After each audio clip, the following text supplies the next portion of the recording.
Ko kori ke ku whanga moa he ngahi talawhata putoa pe, o atu pe miheni, tau ngahi polokalama ko ia ku whahoko atu, whatapu atu ke ngahi tuunga ko toa pe ku whatapua, ka ata moa e whainga maari e ko ni ke hoko atu ai mo polokalama ki he wikeni, pe mo e FAFANGU SAIONE, ko heni pe mo whaifkau salesi vaka ke ma whahoko atu e tau polokalama anga maheni ko ia, o ku whahoko atu miheni ko e FAFANGU ko ia o SAIONE. Whatanga pe ka inga e o kuongolere atu pe tau polokalama ki apina, pe lava ke tau inasi kotoa pe i ngai polokalama koini ko teu i hahoni ke ma whakahoko atu whikawa ki pe mo e FAFANGU ko ia SAIONE ai ia o atu mau pe i he wike kotoa pe pe miheni ke tau kaunga inasi hono kotoa pe pe mi ai. E kainga ko kore pe ke tau tali rei mo e tau whaiwhikau i he hoatani ko ngā ku lava mai e whaiwhikau pe me sene a seria ko ma i heni ke whakahoko atu e tau polokalama whiwhia whoki whaiwhikau ke taitari rei ko ki he wiki o koini pe mo e polokalama FAFANGU SAIONE manaka pe ku lerei pe ngahi ngāwe kotoa pe mo e whatongia ku ke fuasia pe me sene a seriana whiwhiha ke whaiwhikau ki a honi. Alo, Bito Sol, maari e ke whakakato e ta polokalama pia koe taulaki polokalama pe fokia i he wike kotoa pe ko ho whaka eke tu unga whanua pe mo ea mo mea pia ko ki ongo i maa solo he ta polokalama he ka mata he pongpongin he tau mai te ke toi eke mai koe te toi o talato me hamoni ke koe uha i pe maulotonga uha maulotonga uha i pe ka mawhana pe ea ka ko hona moni o ku ki lahi uha i e weekend. Me mei uha e aho kotoa pe e solo. Ka ko ta whakawhetai pe ke eki ko hi lelei pe family pe ka ngatai ka koe ko mau ko hiki a tueni pe me he revolo ua i he hotel koe Guest Hotel i Liverpool. Aia naku la vei atu foke ui he ta polokalama ui ko si te mau tuku rewa ki uta ko hi ko e ofi e whotu e ako. Pena i whotu e ako ia aneafi pia ko ia na uhinga i ki tō mui e ta polokalama. Ka hono whakatoa solo o lelei e mea katoa pepe me whonuan. Koia. Mon lahi a pito hange koia ku ta polokalama ai ko tuunga, maka tuunga i he uha koni ko o lo vai ai a loto sene ku pau pe ke fai hiki holo ngai ko ia ku whahoko ko i hotere ake ne fiha ku lava ke ta polokalama me ai whahoko polokalama ka ku whahofo ai malava ai whaiwhikau ke neonga polo wheha feitu moha funga waka moha whahinga tuanga i hotere ko ia o ku tau whawhtau ke lava pe o whiongo ake polokalama ngā ue interneti ngā ule rei pe o lava pe o whakahoko ai polokalama FAFANGU SAIONE Aia o ku amanaki atu ai kainga koia, makakai o ku nau mui e prokalamani, ke nau whanongo ki ai i he wike kotoa pe. Ko ku hange ko e whakahua ku whakahoko, koe ke ilo i pe e osi a wheho mou tāpua ki, ko hamia ku tāpua ki e pe mou kou i loto tēnei e uhalo wai. Ko mea, mau whaanga punu whaitikau e whaatala mai o puho atu hafu weitu, tātapu, Claro, pulo vau ka mate ko ta unia o ku ke ta panongo ke he ulo a fito puno ta tolo ke lo vai ko ta tu mahalo ko mo tolo pe ko mo nu ia ko ia ta po ki ko ia ku watu ta fanga tangata ta ni pa ke te tu e fai ka o fa pe ko si ai ho tau ka inga tonga kona i sene a seria malo. Oia. Ko wike ko si kau na tala noa i he whakaukau i he tuunga whakakoni stutone me he tohi tapu.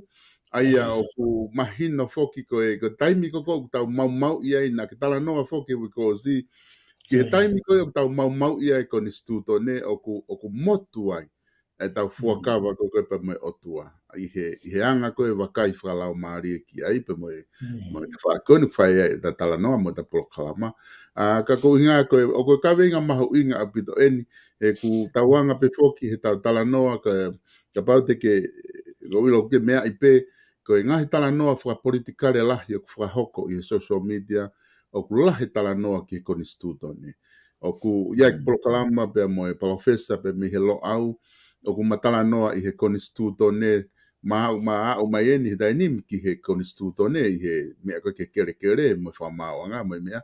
Ka koku hinga ni ko koni stutone ia whai e lahi tala noa, ka ku mahu inga e tala noa na ta whakahoko e ko si, na ke tala noa koe ke tuunga o tau koni stutone ko ia, hino mau i koe tau koni stutone mo o. Tua ka kore atu ke ta hoko atu mo e ta tala noa, ko ngā ke whafoke atu ke te koe, ke ta hoko atu ai, ka ko pamana atu pe aku, ko ngā ke kāinga koe ni ku nau whanongo, ke nau ilo i pe, o ku tau i he laine te tau pe i hoko atu koe proklama aho ni. Malo whaifika.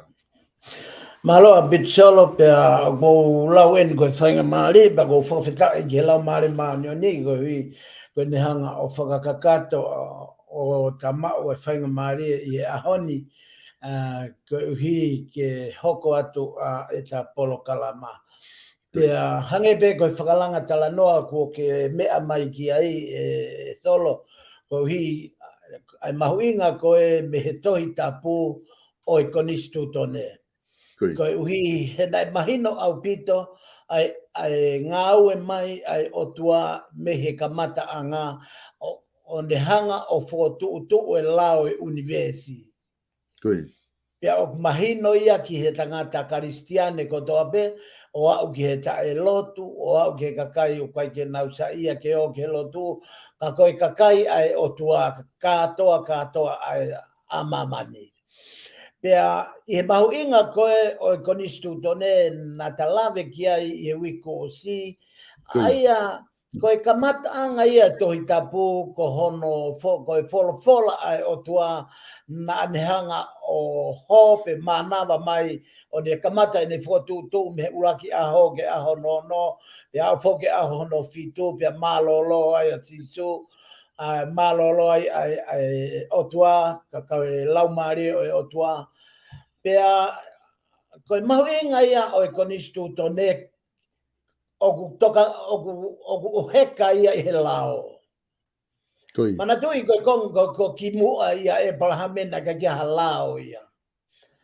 Koe uhinga ia na e mau hoa i pea e palahame ia ki a sela i pea to e ne kaunanga ai na e ngā au e whaka sevaniti pe ngā au e whaka kaunanga ki a e palahame na ai na ne toi whanau ia a hono foha ko Ismaeli. Ko hihe na i kai kia halao ke ne hanga o whakailonga i mai o kia ha mea ko e anga hala tolo. Na i toki kamata e anga hala i o hange goia i he ongo mātua i a iwi mo atama o hoko e na foi talangata a ke mau ai foi tutu uni na ange o tua pe hoko ia ko lao e taimi ko tau mauai ai mahino o kia e lao ko taimi a ngau e mai a hala ke tau mo Koi.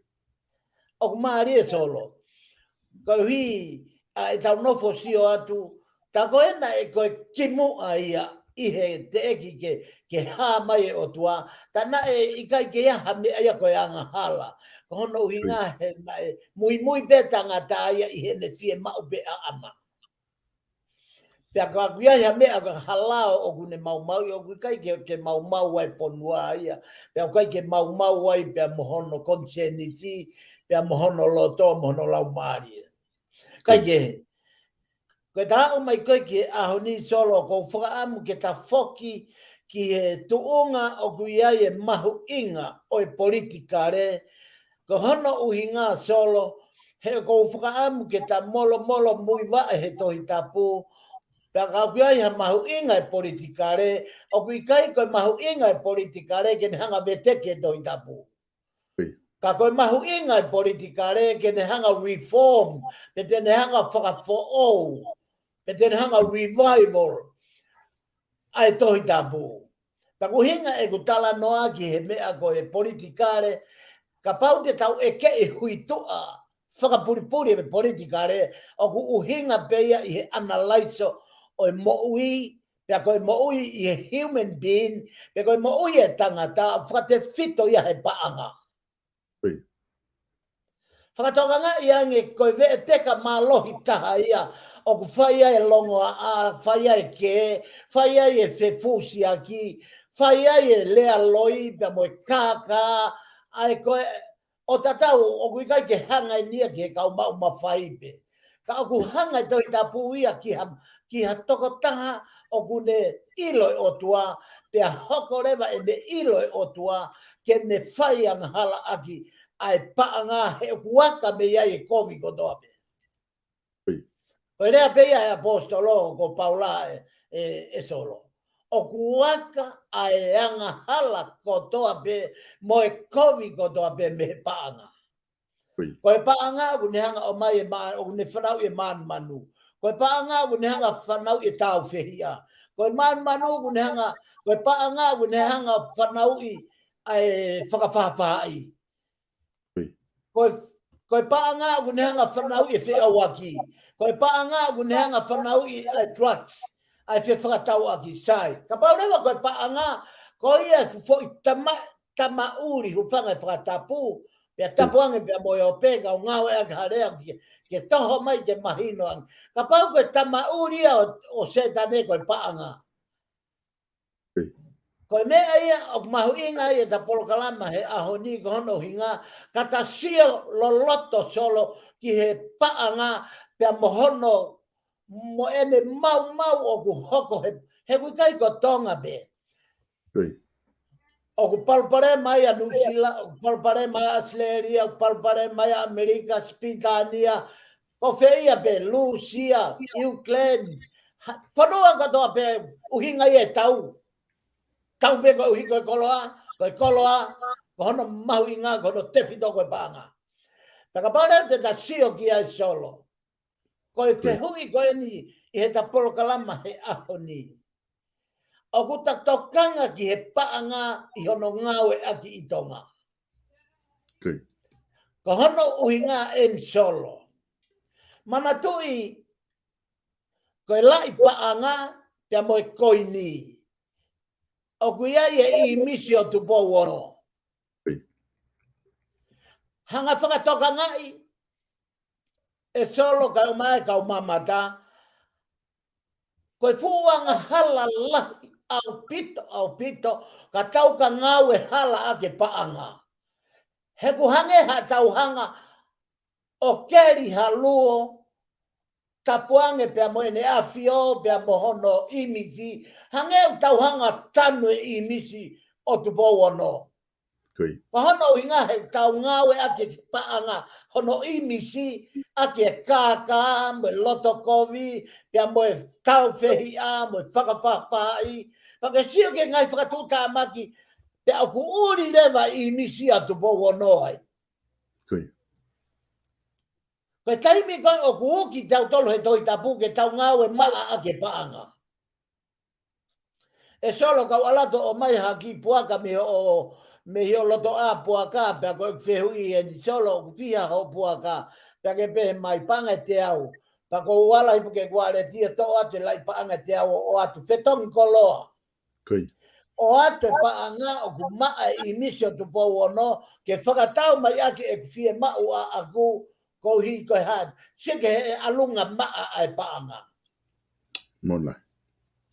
ka paureva ko hata o me I misio tu po no ai lai paanga pe ko ni o fratau a ke trucks solo o ke tui o guanga ko paanga uri ya Oi. ka paureva tau tui o ku uri e paanga ai o ku uri I misio o tau hanga uri I misi o ene afio tapu pe mo ene afio ka paureva tau ngau e kaka ake he whare area, ngau e kaka ake paanga tokoni me he pure anga me tua pure anga e paanga o me he whani. O mai e nau ngahi ofa, pe whakarea mai. He koe paanga ko toa pena e oange me, tuange me a sleria, ki tonga koe ofa, ki he mou ngafi na e puna pia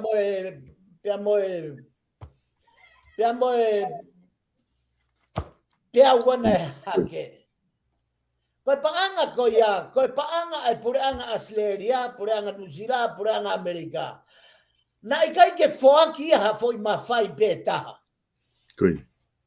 Ka na e whakatahai e he wharearea, pia nauhanga rewa o whelotoi ke to'o e ofa ave ki tonga, se ke mai alunga e paanga ko hi ko I misi ko o Queen Elizabeth. Mo sia ke tau ngau e tae mana wahe a ke paanga. Tau toa ke pela I paanga o aluato whoaka e mai e trucks. Pe koe te totongi a solo koe anga hala whakapuripuri tonga e aoni. O ku oni he lau maari e maa oni oni ko hi ke urea tu aki. Ko hono whakatau o tau whanau ako whewhine. Koi. Pe koe anga hala koe ni o te kei ke ngau a tonga ki ai. Ka koe hi, ka pau o whakaha e o tua koe anga hala, koe anga hala. Ka pau o whakaha e o tua koe loi. Ka pau o whakaha e o tua koe kaka, koe kaka. E solo kono whakatuta maki o tonga he ahoni. Ko hi tuku ke tala no au me ngahi mea o mai whakaha. Ka hono i ngā he kono whakatuta maki o ku ikai ke tokanga na tolu ke whakea koe a ta mai e whanau. Koi. E solo ka koe e whaingata a lahi au pito ia. O kia e mahi whakaau hei he ngahi loto I api ako. Koe nauhanga, o kia e ka kai nauhanga whakatau e whanau ako. Pea koe paanga koe o whoaki ke whanau ako. Paanga uri ia solo. Paanga anga hala ia. Pea ku I misi o tupo o no tapu mo ia. O whakatohi tapu. A ene tai hono fofonga I he fo I paanga. Ka o tau o whakatau ake I misi o tu I ai sino o e tau whanau ke whai ai e tau whiau aki mo e tau whai angala. Solo o ku ke whakatoka ngai ai kamata ke mama mai e mamafa o whai hala. Koi. Ka ke hanga whakatoka ngai me mea koe ni e hanga he o tua I he aho ni o kulo tonga lulu e he o tua tonga. O kulo tonga lulu, pa te ke whakatoka ngai pe koe ia. O kui kai ko ha mo onye ni me mo tua koe ni whakahoha a. Koe mo onye me toi tapu whakaha he lau maari mai onyo ni. O kui ai e whainga maari e mo e taimi kuhanga e o tua tuku mai ke lulu a tonga. Koi. Koe ne lulu a tonga koe ni ko hono hinga. O kui Australia o tua ia me ta whaaki koe ai polokalama. Ka kui ai lo hono whakamo oni solo, whakawhetai. O kui ai e kau tangata he taimini ko nau kua ongo, kua whanongo ki nau doi taimini. O si whanongo na doi I tonga. O si whanongo na doi ke tā e whafangu. O stokanga na tolu o toi be ta whakatokanga. O whakatokanga ki nau tolu ia. Ka o kou o ta whakawheta i tau he kua e kau pou pou. O nau tou hake loto toa. O nau tou hake ke nau lea ke whanua. Kono hinga ke whakahau whi whanua. Koi. Ngā i kei pā kone o ku whai takai holo. O kui kai koe mo ni mea ia. Koe ata ia.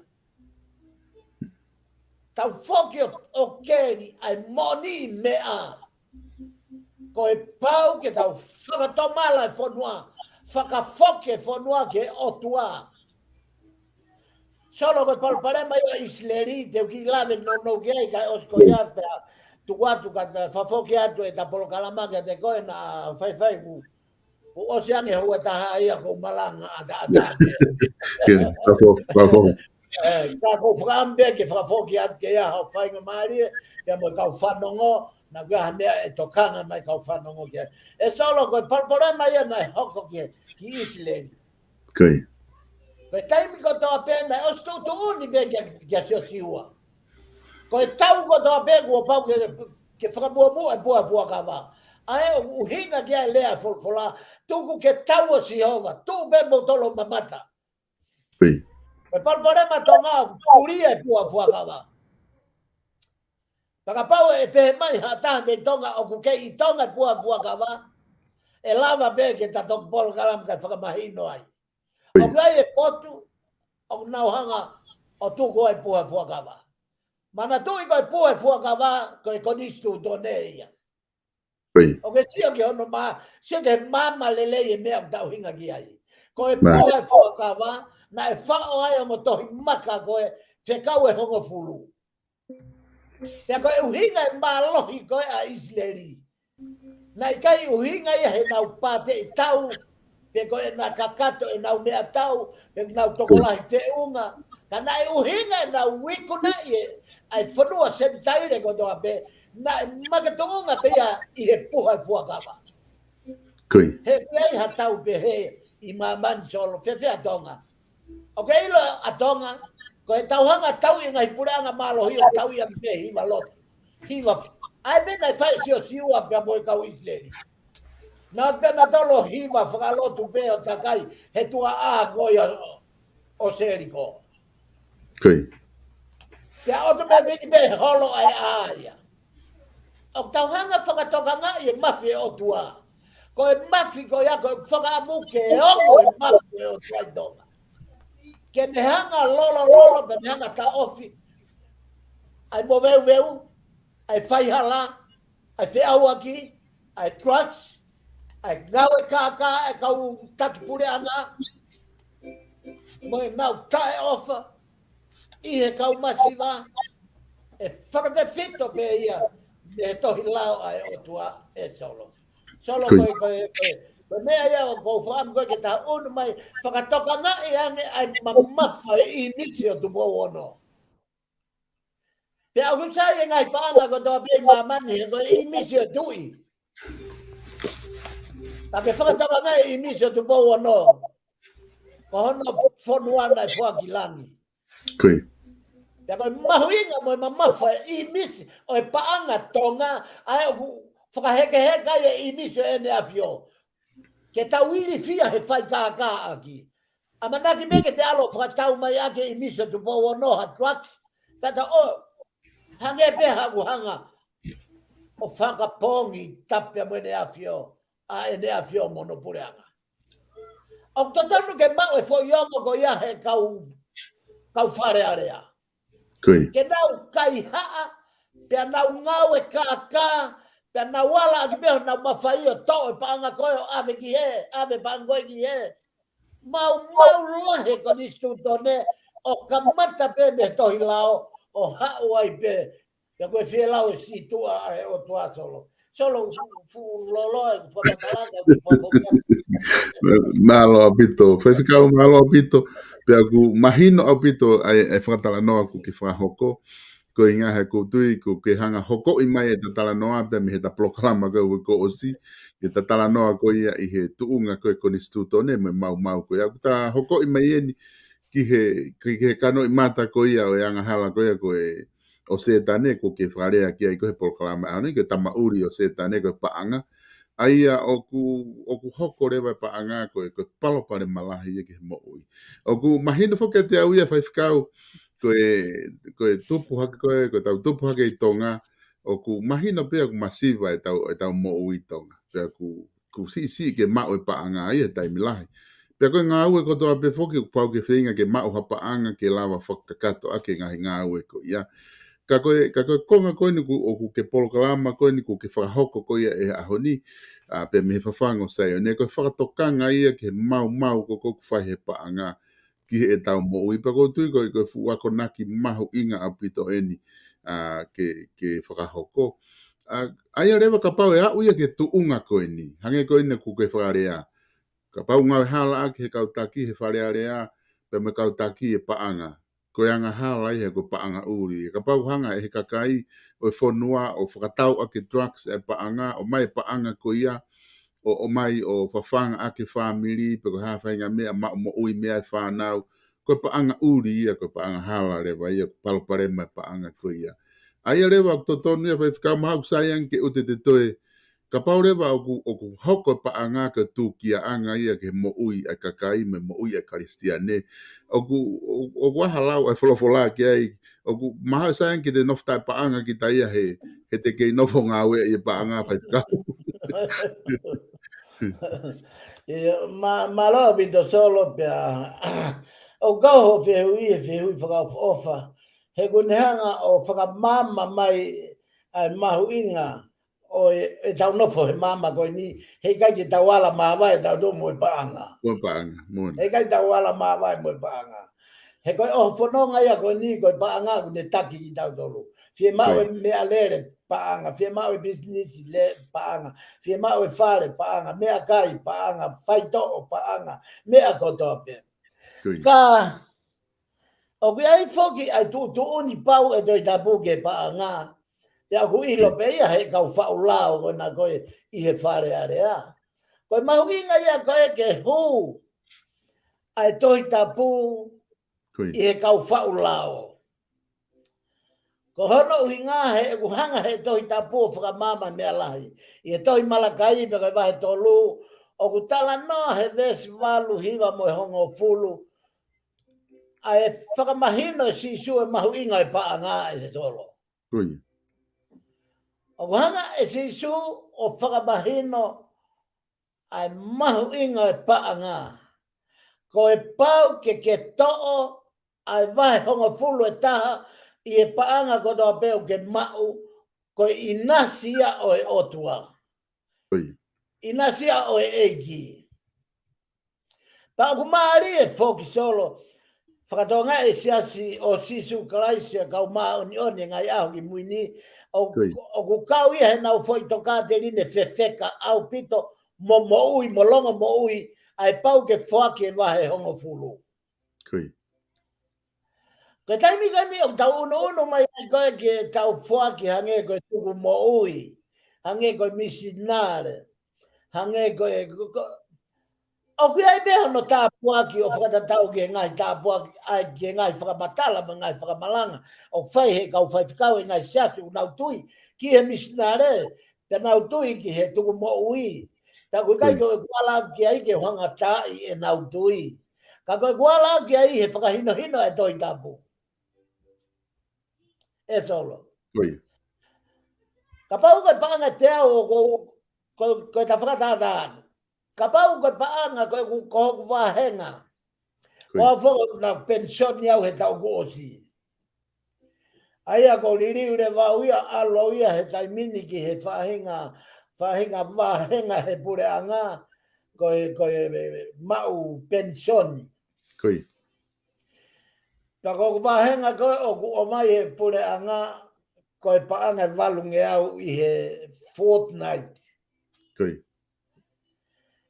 na ku ki lave he ta polokalama na kamata ke ki ta e tokanga kau whai ta e totonu a ke vai hongo fulu. Tau toi aloa whakafoki ke pange ke ne to'o ke ne hau pe wahe ki ai pia to'o e nau tolu o ave ki he akauni ko ai siasi. Koi. Ko ia na wongo ia ia he kai teu familia mo pa nga pe va au pito e kai pa nga solo. Koi. Ma na ke mea i be solo e tatala no e polokalama he ku ilo e pa nga fitu afe. Koi. Chani, ko pa nga fitu afe ko ia ko mila ko na mauai. Ko e whakatau apia ngo mātua tonga. Koi. Pea, ko e foi maha taimi e na whekau he loia ke hao nā mā toho pa ngā o ange. Pe ko e whakahuke he ne akauni, ai loia. Loia. Koi. Ka ko u pepa ko i lo toko u pepa whakatau apia. Aia ka pana kuala ke pa anga ko ia o i kai ke to e whakafoki. O ku kai ke to e mau hanofo anga o mātua. Koi. Ka ke sia ke e te whaito tonu ku ne hanga whakamoi e kakai. Mari.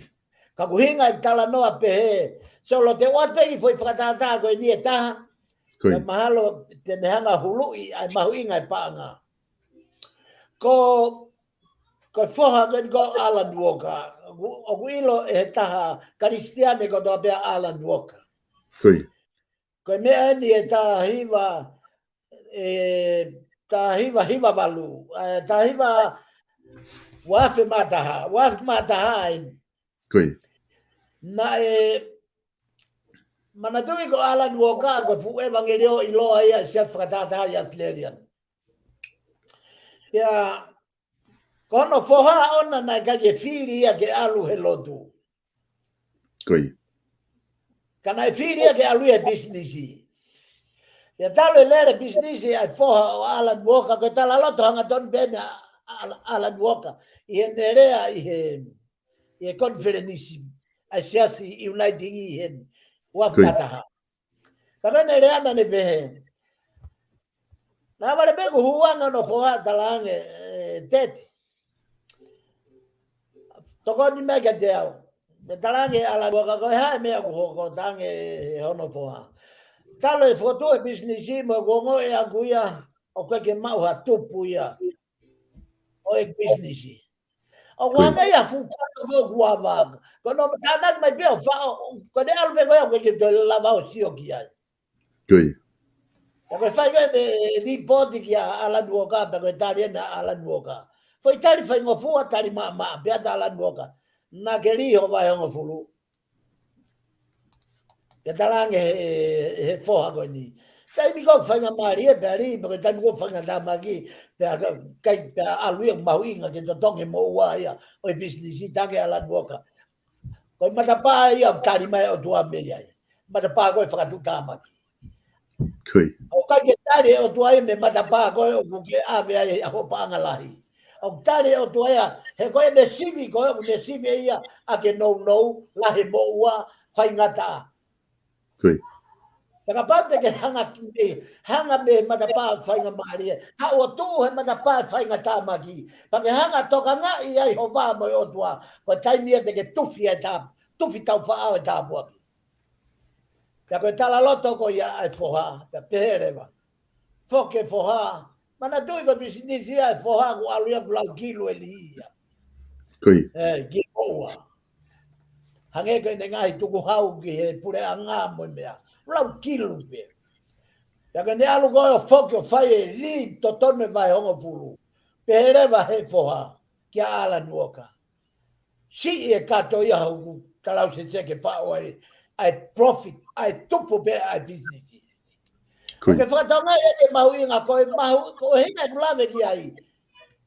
Ko mahuinga paanga ke ilo a ke otua. Koi. Ko mahuinga paanga ke hanga he otua ilo a ki koe. He ko time ko to be ke ala ke paanga ko si ilo ia he otua. Ko foi mea ia ku puri a tau tolu. Ko uhinga ia pe he tohi fehui mo tari o ku afia o tuai fe pe tari he tau whanau he potu ko toa pe Koi. ka ko uhinga tala noa ki ai e solo ko paanga ko mea i fo te fehui mo paanga Koi. ko paanga he kun hanga he paanga whakatori a tolo toi maman Take manatu, e ngata be paangai maman. Kui. Moni apito, foi ficar mari apito e fatala noa ko ni whahoko. Mahu inga apito e whakaukau. Ki ai peku mahino le rei apito e tala noa i no tala noa i kone paanga. Ko ka veinga ni ke te au he ku whakaukau ke whakau ka veinga ni ku whihi tuu i he tau no fo. Ka koe mea whai ngofu e paanga he koe ke hata hai kune tai ile paanga. O koe ngai mea i he no fo e ke te ki tai e pa wani i he koe ke nau ilo na tol po hai uhinga mea ko ia. Ka koe tau tāi tāmbau tau whakarea ai paanga aku o koe ke hata hai mahalo mako koe whanki pe ia koe ke nau ilo na tol e paanga. Ka koe tau taimi pe kou tau tupaka la lahi hake tau ilo rewa ai paanga ka aku iai ai whahinga fihi. Ai ni koko ku ke whenga ke whaka vete e he polokalama koe ni ai mea koe paanga uri moe. Koe mea koe paanga maa. O manatu whoki koe ai whahinga fihi kou wha eke koe na eke koe ki kape he koe e o tua ke nao ave mea sisa ka sisa pe ave mea o tua ke o tua ko fehe ui foki e fai fikau o koe ai malanga i he kau kristiane me kau fai fikau na pehe e whaka mau i ki tau tolu i he aho ko ia i he aho whaka mui whaka mau i pe tau tolu whaka tau ki he tau ilo pe koe e kakai o kulahi whaunga kehe o kunau tuku mo ui aki ki he siasi i he paanga. O wai kakai ku nau tuku mo ui i he whaunga o e misnare. I he whaunga o e wahango fulu. O e pe mo ngai whaunga kehe ia. Ka koe ke u mahu inga i au pe koe hai whaunga. Ko ku whehui a kuia ku whai. Ka pau koe i lo ni kakai koe. Ka pau koe ostaha pe nau i lo. Koe whaunga e ni ko ulawa ave ai paanga koe ni mai o tua. I he whaunga ku nau ngawe aki. O ku tau ia koe paanga maa pe paanga uri. Pe koe pe hafo i whaunga ia kua pau ke tau tau ngawe aki pe tau koe paanga maa. Alo pito solo pe koe kau ho wheu i e wheu i maari ko no inga. He koe manatu i whoki e solo o kia i ho tau konse nisi. Koe. Pe hange pe koe lau a moritoni e mea omi ha konse nisi hange ha tamai mata. Ke ulawa o kalo o ka lave mai e angahala. Sai, koe tawhaaki koe ni koe ke konistu tone koe whakasiasi ai lere koe na ngai siasi i he tuku mo ui koe nau mea ofa. O kui kai whoke tapu e whoaki a ki he otua. Mari. Pea o kui kai ko halao ia. Whakatoka ngā i ange. Ai mea koe te tau mai koe o mama rere ia e ta polokalama. Koe.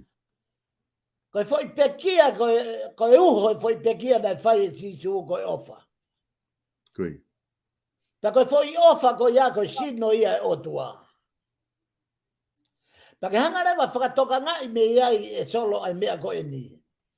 Koe whaki na whai e sisu, koe funga e ne whaki he ne ofa mai ka tau tolu. O ku tau whaki ki he otua e tau paanga koe tau whakatata ia e ofa mai a sisu ka tau tolu. Koe. Ka kia paanga ho tau ni mapa tau whaki. Sai. O whia mau pehe toi tapu ia solo e whaki whai totonu. Koe. Ka pau ta whoki ke foi misinare koe nai whai koe te moe whewhine ui tau he toi maake. Mari. Ta whoki ki ai he mama mai me ai me whahatawa. Whakatoka ngā iange, whaki koe nai whai he kau paipa. Tau pehe koe whare area e ne pureanga. Koe ne au koe ke misinare pa tau toke o atu o whaki. He koe hui he koe kuonga koe ni koe kuonga ni o sisu. Mana tui nai kai kia paanga pepa i ai. Koe paanga koini pe, koe paanga maka pe, paanga koe nai ngawa ke loma.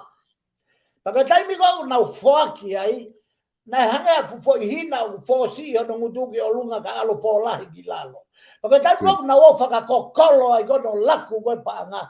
Pa koe ilonga pe paanga lahi he, pa ufu koe ne ngangama e paanga maka ki lalo. Koe. Na kai tokanga sisuia ke longoa a mai koe ai pa ufu koe e whak paanga lahi. Kai tokanga sisuia sio tia ke loto mo lau mari e witou. O kulave ki hafe se niti Aki koini na ne foaki o ku fao ai ne mo ui o fao ai ne mea kai o fao ai ne faito o ku fao ai ne falala ke ono huspani di ka ku more fo ke ono huspani di se ka ume na si o si sui ati pe uhinga ai pe ata si su kautama uhinga ke ne kaua ko mo mai si o ke fe fine ko e feoaki ai fe fine o ku laka taha pe ia i e foaki koe. Koe hana uhinga. He koe foaki lahi a koe na whai me tupu e nau business. Solo ka aku kei whonu haki te kita pe a kau ni ia. Koe. Koe uhinga ia po i tala noa po e tātā. Sai. Koe ta foki mai koe ki he paanga. E solo. O kei e uhinga mahuinga e vai honga fulu. Koe. He whakatoi tapu ia. O rewa ka ta foki ki ai ko hi ka lau ia e toi malakai. Ko hi ke ne hanga o mai hanga tono e uhinga. Whananga solo kau hanga lau i atu. Wahe tolu vesu walu hiwa mo hongo fulu. E whai kākā hatangata ki he otua koe foi whehu i ena. Koe. E foi eke ena. E whai kākā hatangata ki he otua. Sai? Mahino ia. Io e whai kākā tangata ko toa peke o tua. Ka koki mau tolu o mau kākā i au. Sio, uhinga mai pena, kau ai kau lotu, kau ai kau whaki lalahi misnare, kau ai e... Ka kia tae hao. Mo poto, mo e vare, koloa ia, mo e masiva. Mo i lelei, mo e mahamahaki. Ka koki mau tolu o mau kākā i au. Whanonga solo ke mamawhai whuipia. Pea au mau pehe, koe mau kākā i a whiona i e ha. Koe whehu i a nei a tau tolu peka tau tolu. Koe ha koe mea tau whai kākā i ki he o tua. Ta kono tari i ena. Ai ngahi mea kua hapai. Ngahi mea ko toa pea tau whoaki o tau whai kākā. Kua hoko ai mala. Kia teki mau tolu. Tala mai, o tau o kuia e malaia kuia te tau tolu. Ka o ku whai ai peho mau kākā i au. Solo, whakauwha Māori. Whakauwha he kai ko harea mai e te tamai whakai māmani. Ke te whae i māmani ka koe rea mai ai fu o tua. Ka koki mau tolu o mau kākā i au. Ai pureanga kotoa. Tala mai, pureanga kotoa pe. Kai hawa pureanga. Kau hinga ia mahuinga i whakatahe toi tapuke ta rea ki tonga. O ku kaua tonga hono kākā i o tua. Ta koena. Mau omi ho mau kotoa ho mau tuku hau hongo fulu. Ki he whare koloa. Tala mai, mau omai ho mau tuku hau vai hongo fulu ki he whare koloa. Ki hok whare koloa. Kau hinga whare koloa koe na ki he o tua solo. Koe. Tala mai ke tau ave ki whare koloa. He koe o tua o kuia e whare koloa ia o mamani. Koe. Ia tala mai ke tau whaki ki he o tua ai vai hongo fulusio. Kau whakaosi foi vivesi. Ka o ki mou whai ai peo mou kākā i au. Ai pureanga kotoa. Mou omi ho mou kotoa o ho mou tuhau hongo fulu ki e whare koloa. Uhinga ke whafoke o tua, ai mea kotoa pe, o e wahe hongo fulu, o e koloa kotoa pe tauma. Ke ai ha mea, ke mama i hok whare. Koe whare lotu kau tau o lotu ai, o kuloa ke uhila, to tonge uhila, o iai e vai, ke to tonge e vai, to tonge ai reiti e api mo e hafua. Katoa e umea ko ia, ko umea ia e o tua.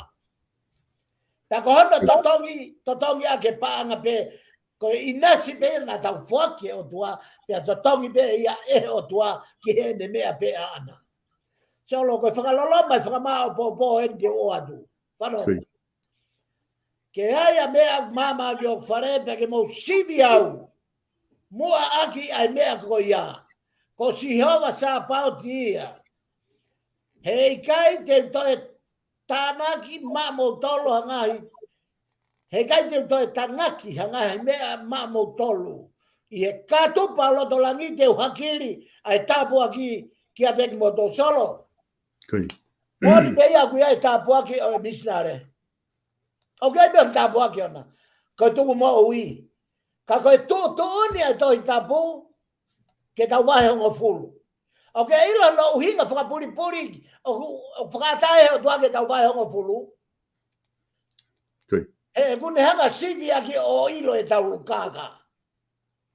Sai. Whanonga solo ka wate foi moni ko ni pia me he toi kapuka koe. Ka pau te ke riha o taha mano he misnare tau ni. Ki a siasi o misnare. O ke pehe e ilo he kakai o ke fai maa o ni ai pe ku ke fai kaka. O ku ke pehe ko hae a fio mai ai o tua. Ka pau ku ke pehe ko sio e tala ngata mani misnare a solona e taha mano e tau ni. Osko iam, wakai mai o tua ia. Na ne o atu e taha kiru, pake hau pe koe me taha manori. Sai, te tau fai ke wakai e tangata, mo e sivi e tangata, pe o totonu ke tau fai ke sio ai o tua, mo e sivi ai o tua. He ku hinga vai o fulu ke hanga o tua ilo ai koe. Maare solo, eh? Maare la. O ku ilo koe, o ku ilo ho fai kaka, mo fai totonu, e o tua me ho vai hongo fulu. He ko se afio i pe o tua ia ko va henga ko atu henga we ko paanga e ono nge au. Pa os ko ia pe hau pe ko ori aki paanga e ni manoa. Mi sau te foi vai hongo fulu paanga hongo fulu. O si te asia tanga ta ia kulahi ho fo aki ko si vakaya o tua o ku ke motua ka mo. Ko hinga ia ku ne to e foi vai hongo fulu ka au e hiva. Ko inga he kune hanga he foi vai hongo fulu e taha o sivi aki koe. Mei he otua. Aho fai totonu. Maria. Te wat peki to ki foi katata no koe ni. Ko vahenga valungi au ko vai hongo fulu ko panga valungi au. Ko e panga e valungoa. Koi. Te ot me teki pe ia alge panga ke akaune e siasi. Te kone pe fai teri e siasi. Te kunau kumi kwak shak mo mea pe ko ha fai nga mea ka ko hi ko type de na wala fai ka ki o ko hi faki ya na tu mo aki ai ka mo ya hala ko ya hawa saresia he na yo si al fuaki ma e ko vai hong fulu ki ai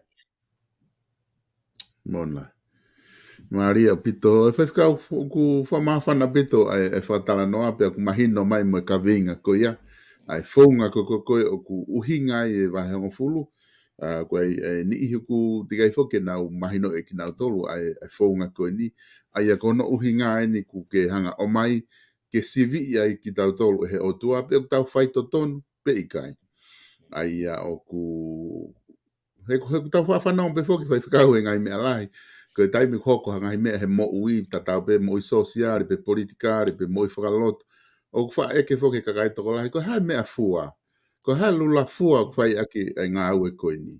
Aia foki ko guai ngahi mea ia ko whahoko ko ki tau sa te tolu pe ku lula fua ai te come up mo foi mahu inga. Ka koe na guai pe mea fua ko o mai koe wa heon fulu e taha. Pe ak mahino rewa koe mea koe lula fua ia o ku tesi ia ki e te whai totonu. Mo ikai koe ia ki te whai totonu. Pe aku matuak maha maria pito ai whatara noa ku ke whahoko e whai whikau i he kawe inga koe ni ku tai ai koe paanga. Pe aku aia kono le re ia fo ke paanga he ka pau e lahe paanga ko te mau. O guai e kakai ia. O ko hanga ilo ina aku lau he ongo ki ngai tau atu ki mua. Na ia e kakai ia na ngau e aki ai mea koe. Pe neon koe nau mea whafoi tui pe nau tolu. Ka au hoko mea koe ia. Pe nau whaito tonu i hono te si ki nau tolu he ki paanga nau mau he nau wahe. Pe ware beba nau wini nau tolu ia hanga he paanga la lahe. Te pepe hanga paanga ha loto po ka whainga paanga ha lulu.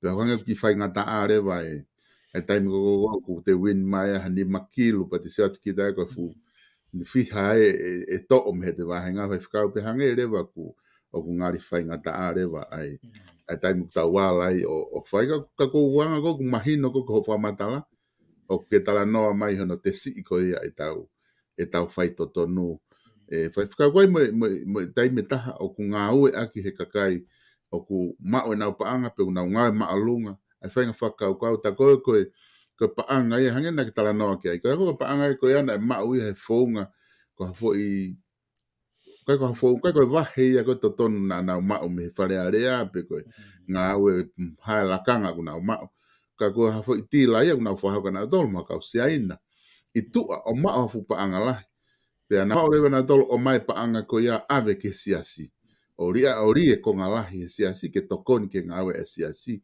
ka tau fokau fai fikau pe e hono o mai ko ia o mahu inga e nau fai totonu pe o mahu inga pe ko na ma ave ke siasi e paanga ko ka te fa foka pe ka te ko nga ke hoko atu pe ha tala nokia malo solo pea mahino o bito ka te au ai whamatala ku ke whai whekau aki pea moe e tau ngawe aki mahalo pe tau tuwangi kausia ina mahino ke kausia ina o kui kai pe ke koe whaunga kausia ina o kui kai ke nauhanga o neango koe ofa o ku whai e nau tolu pea katau pe ia mo tau tolu i he tau overepek tau tato ta misini mau e tau paanga. Kai hinga ia o whakatu ai ko nistu tone kona ngā sias whakaristiane.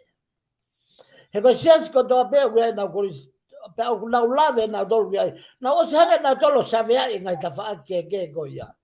Pēr o ku haa to tonu pe ia he nau ko nistu tone. O te ke kau koe paanga uri. Koe paanga ia ku ia he toi tapu koe paanga o mau ia whaunga koe manu. Pa koe manu koe anga hala ia. Pa koe anga hala lahi ia. I he mo ui. Ko hi koe tau manu ki a paanga pa tau o mai aki. O varepeko te wini ha paanga pa te hao ave whoaki. Koe te whoaki he lotu.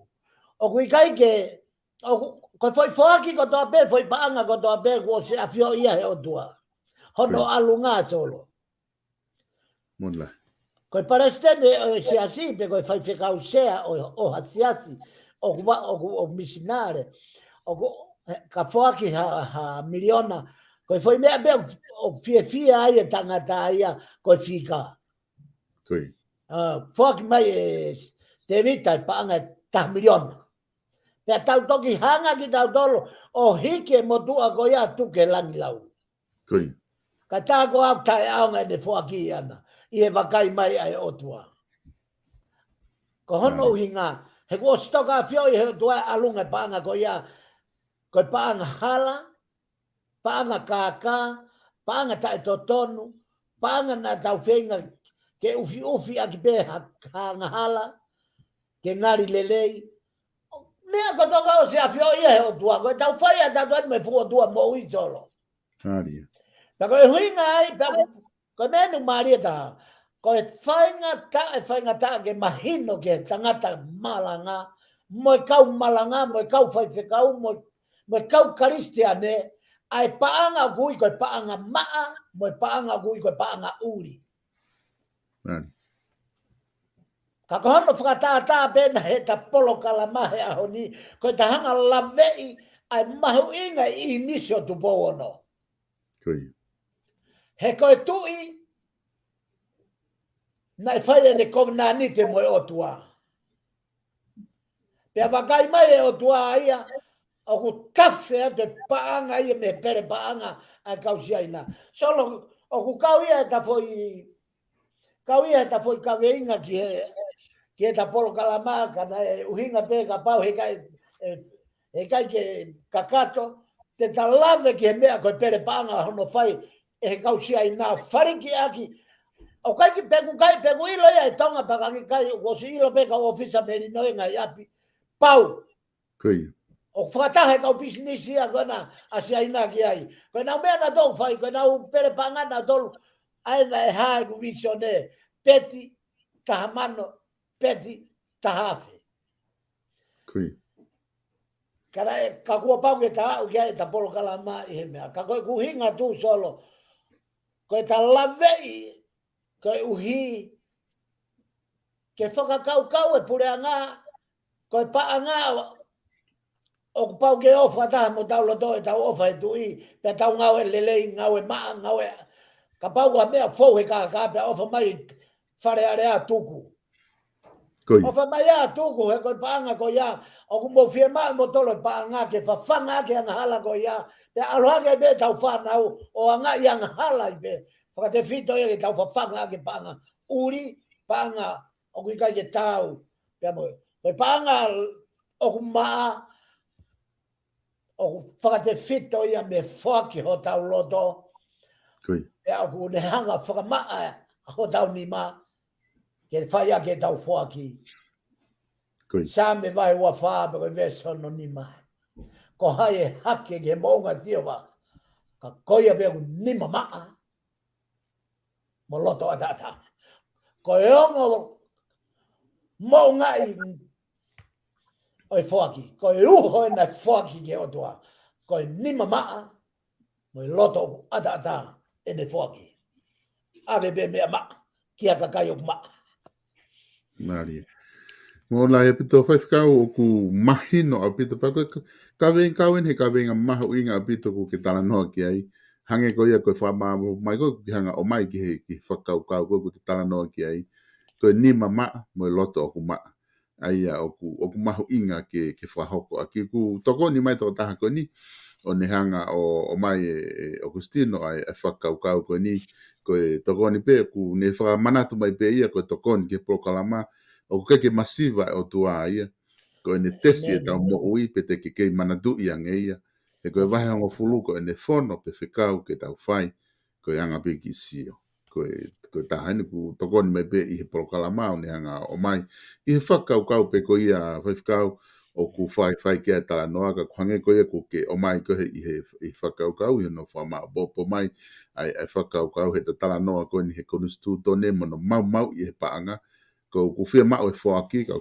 fia ma o ke fai e ka kai ni mama pe a loto ma ka te o atu ka te ko nga ke fa ma o mai pe ta POLOKALAMA he hon ka ta toki hoko atu e ta POLOKALAMA i he wike ka hao ia solo malo pita malo ma whainga mare pa ko o whalahi atu ki he tō taha koina nei tokoni mai he POLOKALAMA pe mahu inga au pita nau tolu nau tau kei ange i he wholofola pe kai ngatai ka kui ai ho nau ngahi ui ke tau tō whataha he kuonga whao si e solo koi ke tau tō whataha ke tau hanga o whakamo ui e whonua e solo ko ngahi lea ko tō pēo ko nau tuku hifo ai ka kai o nau lea he mo manawa he wholofola o ki kai koe whai mai a ka ki taua pa koe whai a ki a teau pa koe whai a ki ha kia koe whai ki he otua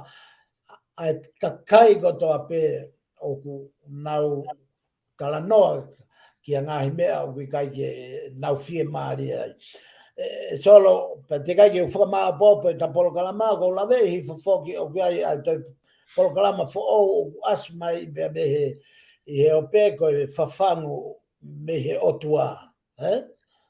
koi O whalere mai ia he kau whai whekau pia me he siasi ko ia o ai polo mo mea.